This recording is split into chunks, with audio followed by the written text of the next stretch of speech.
Hey Camille, thanks for coming to talk with me about early speech language development. Why don't you tell a little bit about yourself and your work as a speech language pathologist in relation to early speech development? Of course. So when I graduated from school, I started in the school system. I was there for 10 years, and that was from 3 years old up into fifth grade as I worked in those ages. And then I left when I had my daughter, and I left to do early intervention, speech language pathology. And so most of my clients now are around the age of 1 to 18 months, all the way up until about 4 or 5 is the oldest I have in my caseload right now. And I've been doing that about 5 years now. Okay. That leads really well into the first area that I wanted to talk about. Tell us in the simplest forms, how important is early speech exposure for a child's long-term speech development? Well, it's extremely important. Starting from the very until when they're born, all the way from birth is when we should start already talking and imitating them. And really it's important in their long-term health, because the earlier the better. I'm here doing early intervention therapy because it works. And so starting as the parent or the caregiver to infants, it's important to start from birth. And that's just, it's shown in research everywhere. So it is extremely important. Okay. And most of the people that I work with are parents or pregnant people and their partners. So I think it's important to mention that as soon as their baby is born, they should begin that imitation, showing them their mouth movements so that the child gets that early exposure. So that is really important, especially for the clients that I work with. Of course. And that's the foundation of speech and language development is imitation. So you're imitating them, they see you imitating them, and then the next step is you want them to imitate you. So it's starting right from birth is where it starts, where it should begin. So excellent. Yeah. And what about screen time? We have so many devices that we have access to. And we're at a point where we can give our children safe access to screens. How does screen time impact speech? Is it a substitute? Does it have any impact? What do you say? Well, if you look on the research of the American Academy of Pediatrics, they don't even recommend any screen time until 18 months. So anything after 18 months, it's only 1 hour a day is what they recommend. And I know there's a balance, and there's some days that, I'm a mom too, I get it. So there are some days where an hour, you need a little bit more, but all the way up into that early part for that birth to 18 months, there's really no reason for screen time. So it can impact, you take away from the social interaction. So it will impair social development. It will impair speech and language development. So it's just very important to really adhere to that rule that they've done research on. That's best for our littles and moving forward in their development, for sure. So I don't recommend it at all at those ages. Okay. So. And there are many educational shows and videos that we can find for children, but we should understand that it's not a substitute for social interaction and for Right. that engagement that young children need. Oh, right. It does not take away from what they need in the foundation of what they're learning. Yes, I hear that a lot from a lot of my my clients' families. Well, it's educational, and I understand that, and I get it, and I love that you guys are trying to make better choices, and that's great. However, the social interaction will always be first and foremost. So we need that first for our littles, and so. There's a time and place for the education piece to come in longer down the road, but this birth to 18 months, education or not, there really just needs to be that full-on social interaction with their caregivers. Good. So great. Let's talk about milestones. I know that this is a question that you probably get a lot as a professional. Yeah. What are some typical speech milestones from from birth to 1 year or maybe into 18 months? Sure. Well, from like birth to 3 months rather, we like to see like some cooing and some smiling. We like to see that around that time. Around 4 to 6 months, we see like the full on laughing, the interacting more back and forth with the caregiver. So we see that laughing and that interaction at that time.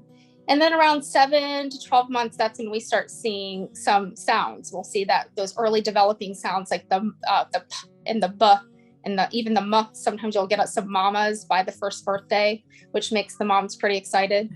And we like to see some pointing and gestures during that 7 to 12 month time as well. Waving bye-bye or blowing kisses, things like that are some of the things we like to see as well. And then from the 1 year to 18 months, that's when we're starting to wanting to see some actual words, going from the babbling to an actual words with context and meaning. Great. Yeah. You mentioned pointing, and that is a part of speech development, pointing, Yes. gesturing. Yes, absolutely. It's a social part of wanting to get your wants and needs met. So it's definitely something that's extremely important that we like. I mean, I actually worked on it with my clients this morning. I have 3 little kiddos that I work on just strictly on that, on pointing. So that is something we like to see within that first year for sure. Okay. So. The ability to communicate the wants and the needs. Of course. Okay. Yeah. When a caregiver is not seeing those typical speech development milestones that you mentioned with their child, what next steps do you recommend? So yes, if you're starting to feel a little concerned, you're not seeing the smiling or the laughing or the some of those gestures like the waving and the pointing up in that first year, the pediatrician is the first step. I mean, you have to get a referral from the pediatrician to pretty much move forward in the couple recommendations that I have. And I know with my children, I know my pediatrician had even at a year and 18 months, they had checklists and questions. So I believe even your pediatrician will be coming up front and asking those questions as well. But you also, as the parent, have to be the advocate. So you're going to have to go in and say, hey, I'm not seeing these things. I'm not seeing laughing or smiling. I'm not seeing pointing. He's not waving back at me. He's not doing these things, and he's already 1, or I'm not hearing any words and he's 18 months. And so sometimes we have to get a little bit, I'm not saying the word pushy, but we definitely have to advocate for our littles. So, yes, the pediatrician's the first step, and they'll have to write a referral for what they see and the need. And then we have a state program called Early Steps that you can go through. They'll need that referral from the pediatrician, and they can do an assessment, and they do in-home care where they do 1 hour a week, and they come in, and a certified speech language pathologist will come in the home, and they can do one-on-one therapy and also helping with parent education. And then you can also go the other route, which is where I'm at, and you can go through your insurance. And so you can work at a private clinic, also with a referral from the pediatrician, and you can go through insurance or private pay. There's many of them in the area, in the Orlando area, and you can go that route and and the first step is always an evaluation. So we'll do a full-on evaluation with you as the parents coming in as a primary informant, and that's the first step. And then the next step would be moving forward after therapy if they see a need. Okay. So okay, yeah. I like that point about advocating for your child. Yes. It's important to advocate during pregnancy for your own health and for your baby's health, and that doesn't stop. You still advocate for them. Oh yeah. Too. Oh yes. Oh yeah. For sure. I have some families that come in here, and nothing's too late. It's never too late. But there are some pediatricians that just wanted to wait and see.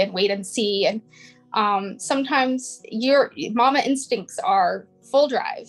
Yeah. You're like, something's going on. So sometimes you have to got to push a little bit if you're not seeing these things for sure.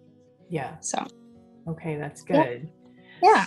Okay, so knowing that folks can either go the private route or they can go through a public organization to have an evaluation and then figure out if therapy is necessary. Right. And you can do both. I have kiddos in both programs. Okay. So Oh, great. you can do both too. So if you want to, I have some clients who have a speech pathologist that comes in the home once a week, and then they come here as well for supplement. Okay. So you can do both. Yeah. Oh, great. Okay. Yeah. Yeah. Excellent. And so now maybe if you could demonstrate a couple of things that a caregiver could do with their newborn, their infant, to help with like the imitation that you mentioned, and helping to facilitate that two-way communication that's so important. Of course. So even right at birth, you're going to see facial expressions. You're going to see a lot of eye contact, looking around, especially that 0 to 3 months time frame. You're definitely going to, they're giving you faces, and you're giving that face right back, and they're going to give that smile, and you're going to give that smile right back. You're basically communicating with them the imitation that you're going to be looking for moving forward in the hierarchy. So when you're imitating them, then they'll realize, oh, this is a fun two-way communication. This is a way to get my wants and needs met. I'm really into just like talking to babies. A lot of parents come in and think that they don't know anything. They don't know what's going on, but you can full on, are you hungry right now? Right. I think you're hungry right now. You can narrate everything you're doing. I'm going to put your diaper on right now. Like you're a sportscaster. That's what I like to coach my parents. I'm like, just pretend like you're, a sportscaster, and you're just casting everything the whole day, whatever you're doing with interaction with your littles, just talk all day long. Right. So, but that first step, like something specific, is imitating just those little facial expressions when they're little. Mm-hmm. And then moving to the next step is when you want to teach them that, you can do things like patty cake, or waving bye-bye, or what's another one? Clapping is another big one. So you'll clap, you'll be like clap, clap, clap, and then you'll expect them to clap. And that teaches so many parts of communication, like turn taking, and everything you're, just in a hierarchy way. So those are some early ones. And of course, I'm a big advocate for books. I don't think there is no reason to not start young. Right. So even if you start with little board books, reading, I don't care if they just were bored, just start reading. So make sure that you're reading all day, every day, if you can. So. And it's so great to hear that it's as simple as narrating, because sometimes it can be overwhelming to think that you have this burden of teaching your child from the time that they're born, but it doesn't have to be anything that's like out of your regular activities. So if you're like wearing your baby and you're walking around your home, you're pointing things out, you're telling what you're doing, and that's a type of play, and it's speech development. Absolutely. That's absolutely true, Gina. That's perfect. That's all you need to do all day, just talking about what you're doing and what you're seeing. So, and it's beautiful. It's just, even if they're not talking back at that point. And I know I have some parents with concerns that it seems like they're just talking to themselves, but that's okay, because pretty soon they're going to be talking too much, and you're going to, because that's really what the consequence of that will be. That's the hope, is that they'll talk too much. They'll be talking too much when you do that. So, which will be good for their long-term development, I promise. Right. So there is positives to that, but yes. So definitely making sure that you're narrating just things you're doing. You don't have to think of anything fancy, or you don't have to buy anything fancy. Right. You don't need the big light up toys. You don't need any of that. So that first year is just talking about everything you're doing. And even if it sounds silly and redundant, and it's exactly what they need. Yeah. So that's awesome. I love that. I love giving concrete examples of things that parents can do. And those were two excellent ones. And again, simple, straightforward. You don't need any fancy equipment. You just live your life. Live your life and talk to your kids, and they'll be talking back in no time. I promise. Good. I promise. Camille, this was awesome. The information Yeah, that you shared was so incredible. I thank you again. of If there's course. any information that you want to give, whether it's like a resource or to contact you if anyone has questions, or maybe they feel like they need to take the next step with an evaluation, you Sure, can share that and I'll make sure that that information gets in with our video. of And course. any final words that you wanted to say?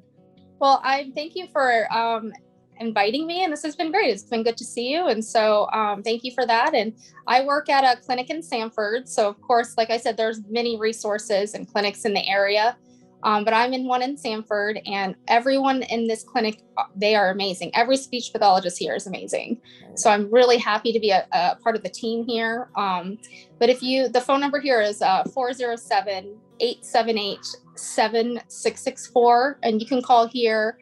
You can ask for me specifically. I do have a limited schedule because I have 2 littles at home right now.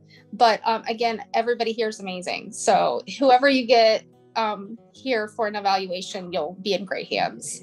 And if you have any specific questions for me, you can even email me at my email address, which is ccha@cfltherapy.com.